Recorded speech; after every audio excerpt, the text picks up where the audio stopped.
Le rendez-vous politique de ce 17-20, Élysée 2012, invité Marine Le Pen. Bonsoir Marine Le Pen.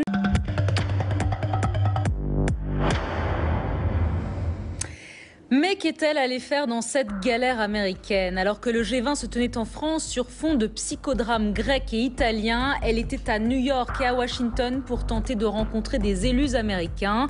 Il paraît qu'il faut en passer par là pour crédibiliser une candidature, sauf que là, ça n'a pas trop marché. Son voyage américain, elle nous en parlera.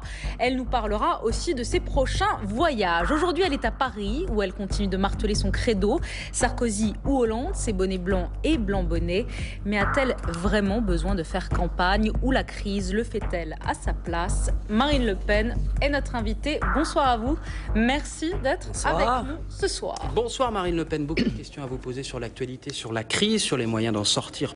D'abord un mot sur le drame survenu le week-end dernier dans le Gard, la mort de cette fillette de 8 ans, Océane, tuée, asphyxiée par un marginal d'une vingtaine d'années. Comment éviter ou comment limiter ce genre de drame aujourd'hui en France? Monsieur, j'ai annoncé que dans le cadre de mon projet présidentiel, je ferai sur la peine de mort un référendum. En ce qui me concerne, je voterai oui.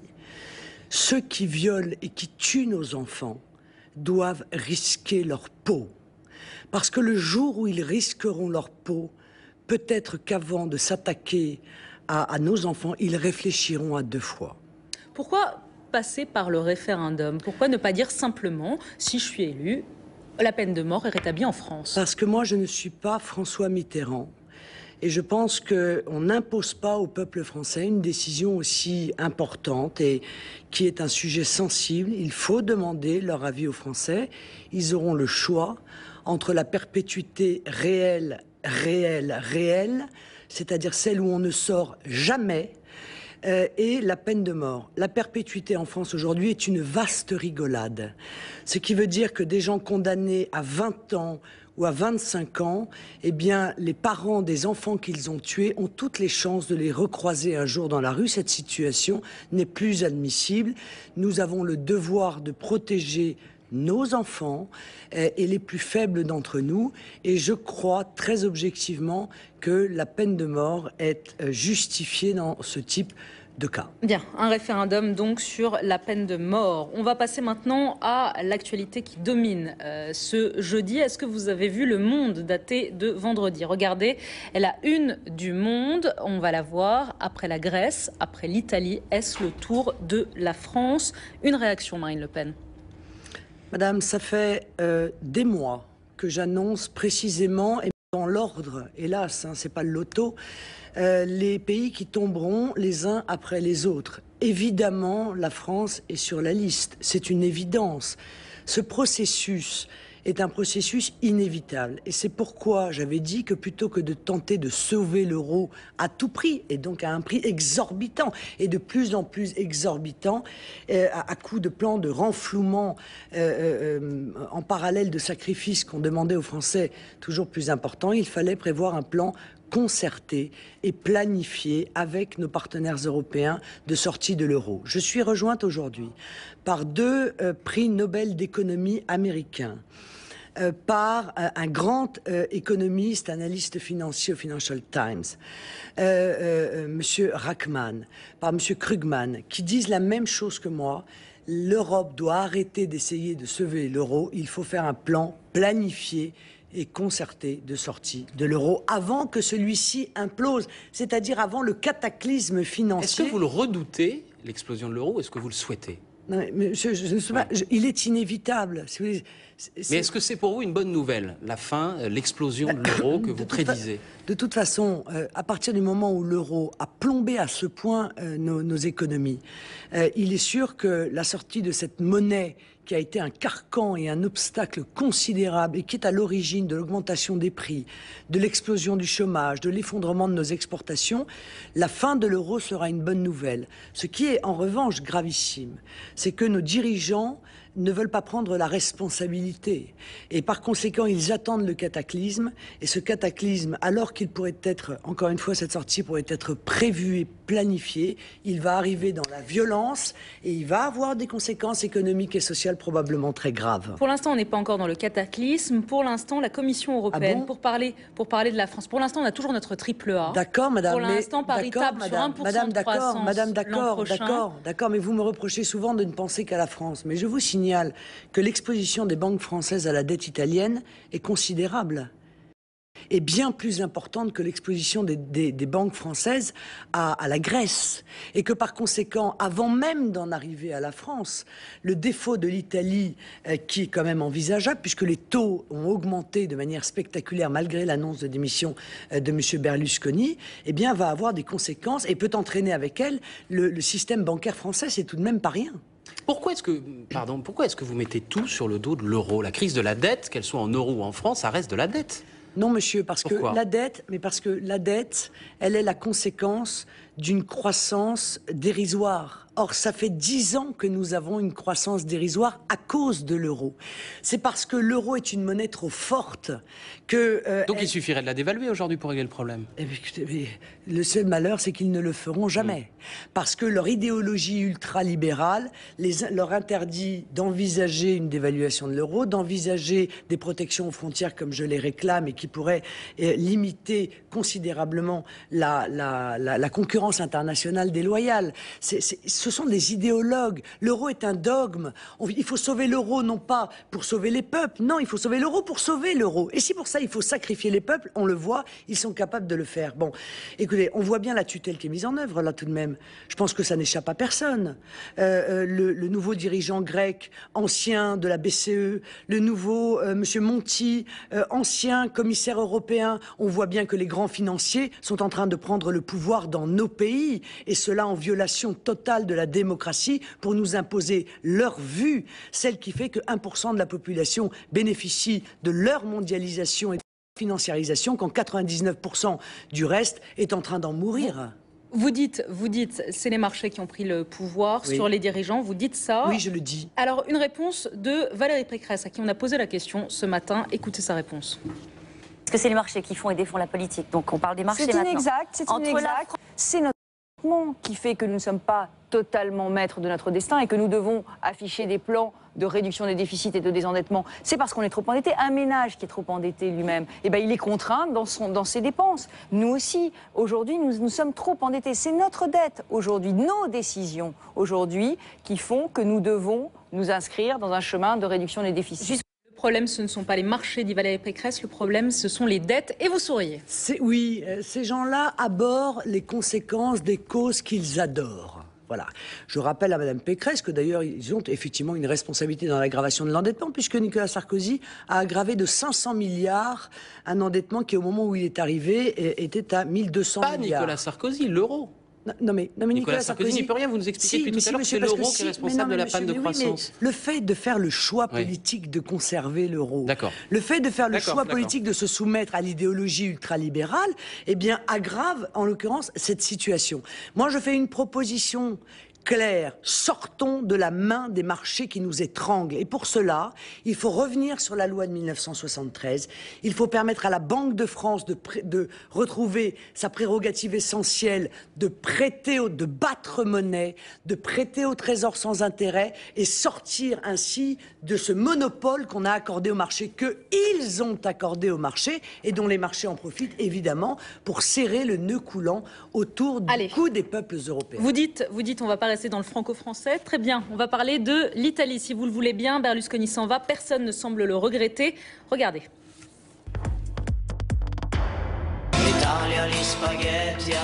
Personne ne va pleurer Berlusconi. J'étais pas un partisan de Silvio Berlusconi. Enfin.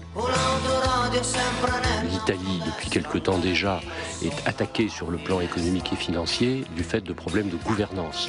Et le départ de Silvio Berlusconi apporte une réponse à ce problème qui est posé. Il ne suffit pas d'avoir le départ de Silvio Berlusconi, il faut avoir un gouvernement italien qui prend les rênes et qui porte ce plan de réduction de la dette italienne.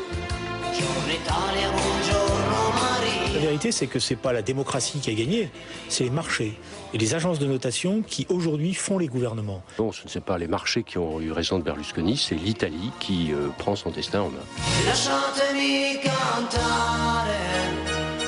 L'Italie est un pays magnifique, qui a des potentialités, mais Berlusconi était devenu un frein. Et en même temps, connaissant le personnage, je me méfie jusqu'au bout.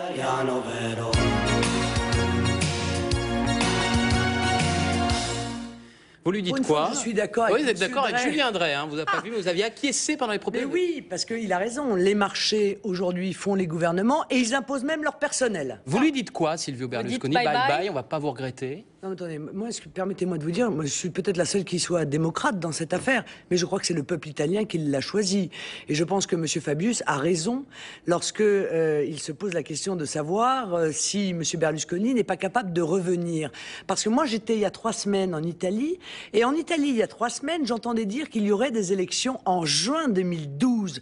Par conséquent, j'ai le sentiment tout de même que ce plan d'élection anticipée était déjà prévu bien avant toute cette séquence. Alors, est-ce que vous le souhaitez? Si jamais il y avait des élections anticipées, est-ce que vous souhaiteriez le retour de Berlusconi au pouvoir, vous, Marine Le Pen? Mais, madame, pour l'instant, M. Berlusconi mène exactement la politique de Nicolas Sarkozy. Or, je combats la politique de Nicolas Sarkozy, mais également celle de Mme Merkel, mais également celle de M. Berlusconi. Vous condamnez aussi sa façon de faire de la politique, son alliance avec l'extrême droite italienne. C'est pas un peu votre modèle, votre rêve de gouvernement en France, cette grande alliance, la droite, l'extrême droite au pouvoir? Alors, bon, est-ce que vous croyez très sincèrement que mon rêve est d'entrer dans un gouvernement de Nicolas Sarkozy qui fait de la politique exactement inverse dans tous les domaines de celle que je voudrais voir mener? Vous croyez que je veux entrer dans le gouvernement d'un homme? L'homme qui a cassé les digues en Italie entre la droite et l'extrême droite, c'est Silvio Berlusconi, c'est ce que vous demandez depuis des années. Monsieur, vous arrêtez de parler de moi comme l'extrême droite, ou moi je vais vous dire que vous êtes aussi un journaliste d'extrême droite, parce que ça commence à m'agacer, ça. Bon, je ne suis pas l'extrême droite, numéro 1. Numéro 2, je ne participe pas à un gouvernement qui a laissé augmenter de 45% les violences aux personnes depuis 2002. Je ne participe pas à un gouvernement qui fait entrer 203 000 étrangers légaux dans le pays par an, c'est-à-dire 80% de plus que sous Jospin. Je ne rentre pas dans un gouvernement qui a fait 8 millions de pauvres, qui a fait 5 millions de chômeurs et qui a endetté la France et l'a mis au bord de la faillite. Non, non, je ne participerai pas à ce gouvernement-là. En revanche, s'il y a dans les rangs de Nicolas Sarkozy, des gens qui sont en désaccord avec lui, comme il y a dans les rangs de M. Hollande des gens qui sont en désaccord avec le Parti socialiste, qui sont des patriotes et qui pensent qu'il faut que nous reprenions la main sur notre propre pays là, et que nous réinsufflions la démocratie. Vous parlez à la droite populaire, par exemple? Non, je parle à tout le monde. S'il y a des gens qui sont d'accord pour qu'on reprenne la main sur notre pays, qu'on le dirige à nouveau, qu'on remette l'homme au centre, que ce soit la politique qui décide et pas l'argent, eh bien ceux-là sont le bienvenu. Ce message, il est aussi adressé aux maires qui peuvent vous donner des signatures. Le Front National a changé. On n'est pas un parti ou plus un parti d'extrême droite dans la chasse aux signatures pour 2012. Non, mais c'est pas le problème. C'est la question que je vous pose. Je ne sais pas si c'est le problème, mais c'est la question. Monsieur, les maires, le parrainage des maires, c'est un acte administratif. Il ne s'agit pas d'un vote. Il n'y a pas de vote des grands électeurs. Il s'agit de donner la responsabilité à des maires, de dire, voilà, est-ce que vous pensez que la candidature de madame ou de monsieur Untel est une candidature fantaisiste, ou est-ce que vous pensez qu'elle est nécessaire parce que les Français en ont besoin. Bon. Où en êtes-vous des parrainages, Marine Le Pen? Écoutez, je reste inquiète. Voilà, je reste inquiète parce que j'ai le sentiment, soit qu'un certain nombre de maires pensent que les autres font le travail à leur place, soit parce qu'ils se disent Marine Le Pen, ça va être facile pour elle à les obtenir. Vous en avez combien là? Non, mais je ne vous répondrai pas à cette question, c'est bien trop stratégique pour que j'y réponde. Mais je vous dis, pour l'instant, je n'exprime pas encore une forte inquiétude, mais j'exprime une inquiétude. Alors, avant de passer à un autre sujet, une réaction au dernier sondage. Vous avez vu le dernier sondage, Les Échos, plus 8 points en cote de popularité pour Nicolas Sarkozy. C'est du jamais vu depuis qu'il est arrivé à l'Élysée. Oui. C'est l'effet G20, c'est l'effet crédibilité. C'est ça, c'est comme la bourse. Hein. À chaque fois qu'il y a un sommet, hop, ça monte, et puis 3 jours après, hop, ça baisse. Voilà. Donc, c'est comme les régimes, ça marche très bien, mais à chaque fois, ça marche un peu moins bien. Donc, je pense Donc, ça ne vous inquiète pas? Mais non, mais ça m'inquiète pas parce que je sais que les Français sont quand même capables de juger, de juger Nicolas Sarkozy sur ses résultats. Or, il est clair que c'est la panique. Il prend pas de décision, Nicolas Sarkozy. Il se laisse embarquer par, encore une fois, le FMI, la Commission européenne, la BCE, qui décident aujourd'hui pour nous. Triptyque, on vous propose 3 thèmes d'actualité. Si vous le voulez bien, vous choisissez celui que vous souhaitez commencer. Et d'abord, la proposition choc d'Arnaud Montebourg. Il ne veut plus de candidats aux législatives de plus de 67 ans. Les vieux, en tout cas les seniors, vont-ils être chassés des assemblées? La guerre à l'UMP pour prendre Paris. François Fillon contre Rachida Dati. Est-ce que vous avez une préférence? Et puis le PSG version Qatar, en route peut-être vers le titre de champion de France. L'argent des Qataris a-t-il du bon quand il fait gagner? Un thème. Monsieur Montebourg. Monsieur Montebourg, donc, il ne veut plus de candidats aux législatives de plus de 67 ans. Est-ce que les seniors vont être chassés de l'Assemblée nationale? Est-ce que vous partagez son avis? Je trouve cette proposition complètement absurde, permettez-moi. Les personnes âgées dans notre pays ont leur mot à dire. Et à la limite, les élus âgés ont le droit d'être présents, comme les jeunes d'ailleurs. Les jeunes ne doivent pas... Les jeunes ne sont pas tellement présents à l'Assemblée nationale. Le problème, ils proposent ça parce que la moyenne d'âge est... Non, mais attendez, deux députés de moins de 35 ans. On nous a fait la même chose avec le chômage, je vous signale. Hein. Pour lutter contre le chômage des jeunes, on a mis des personnes âgées, enfin des personnes âgées même pas d'ailleurs, des gens qui avaient 45 ans au rencard, et vice-versa. Tout le monde a sa place en France, et tout le monde a son mot à dire. Et moi, je pense que les personnes âgées, en particulier, je ne parle pas des élus, je parle de toutes les personnes âgées, vont avoir un rôle essentiel dans les mois et les années qui viennent, mais surtout peut-être dans les semaines qui viennent. Parce qu'ils dépendent d'eux, ils dépendent de leur responsabilité aussi de choisir l'avenir de notre avenir et l'avenir de nos enfants. Or, c'est vrai qu'ils ont eu des vies où ils ont travaillé, mais où ils ont eu des emplois, où ils ont gagné correctement leur vie, où ils ont pu se constituer un patrimoine. Or, ça, aujourd'hui, c'est interdit aux jeunes générations. Et donc, pèse sur les épaules des personnes âgées la responsabilité de construire aussi, par le vote, notre avenir et celui de nos enfants et de nos petits-enfants. Marine Le Pen, il nous reste 3 minutes. On avait envie de vous entendre sur l'international. Votre voyage en Amérique. Oui. Vous l'avez dit à nos journalistes d'ITélé qui vous ont suivi, c'est difficile de rencontrer les élus américains.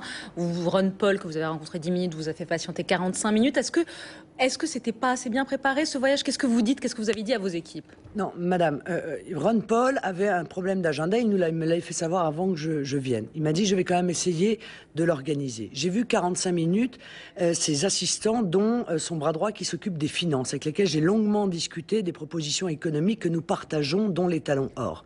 Sur le voyage américain, nous sommes vus un quart d'heure. Vous êtes content? Je crois que c'est très important. On a parlé des talons or. Je suis la seule responsable politique à parler de cela en France. Et un sondage vient de sortir qui dit qu'une majorité d'Américains seraient d'accord avec le retour de l'étalon or. Vous voyez que j'ai peut-être cette petite lucidité de toujours toucher du doigt les sujets qui m'apparaissent, qui sont importants. Votre voyage américain, Marine. Et mon voyage américain, est-ce que vous le regrettez? C'est bien passé. Mais ça s'est très bien passé, monsieur. Moi, le problème auquel je me suis trouvé confronté, c'est qu'encore une fois, il y a des journalistes qui sont censés relayer l'information ou commenter l'information et qui parfois cherchent à influer sur l'événement, c'est-à-dire à connaître les gens que vous allez voir et appeler en disant vous ne vous rendez pas compte qui vous allez rencontrer. C'est la faute des journalistes. C'est la faute des journalistes. C'est la faute des journalistes. C'est chacun sa place. On va laisser les journalistes rester à sa place et chacun doit faire son travail. On va laisser les journalistes d'extrême droite, d'extrême gauche de côté pour vous poser une question neutre. Souci, voilà. Marine Le Pen, est-il exact que vous souhaitez vous rendre en Israël pendant la campagne? Je l'ai dit très clairement, j'ai dit que j'irais en Israël si j'étais invité officiellement par les autorités israéliennes. Je pense qu'en Israël, il y a des gens qui pensent qu'ils ont toutes les raisons du monde de discuter politiquement avec moi. Il y en a un certain nombre d'autres qui sont réticents. D'où d'ailleurs ces interférences diplomatiques auxquelles on a pu assister aux États-Unis. Mais je crois très sincèrement qu'un jour viendra où la raison retrouvera le pas dans ces relations. En 10 secondes, vous dites admirer Vladimir Poutine. Qu'est-ce que vous aimez chez Vladimir Poutine? Il a mis au pas les oligarques, ceux qui s'étaient attribués les richesses du peuple russe. Et il leur a expliqué très clairement, peut-être brutalement, mais très clairement, que les richesses du peuple russe appartenaient au peuple russe. Et les droits de l'homme?